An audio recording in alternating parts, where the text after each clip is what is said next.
News 7 Tamil அன்பு பாலத்துடன் இணைந்து ஜோதி அறக்கட்டளை சார்பில் தூய்மை பணியாளர்களுக்கு 1.5 லட்சம் ரூபாய் மதிப்பிலான ரெயின்கோட் உள்ளிட்ட பாதுகாப்பு சாதனங்கள் வழங்கப்பட்டன.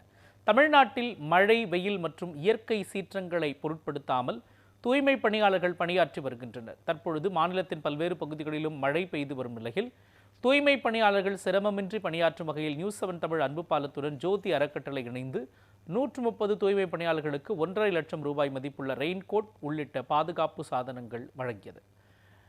இதற்கான ஏற்பாடுகளை ஜோதி அறக்கட்டளை செயலாளர் பிரபு ராஜ்குமார் மேற்பார்வையில் மேலாளர் ஞானசுந்தரி, மேற்பார்வையாளர் கல்யாண சுந்தரம் உள்ளிட்டோர் செய்திருந்தனர்.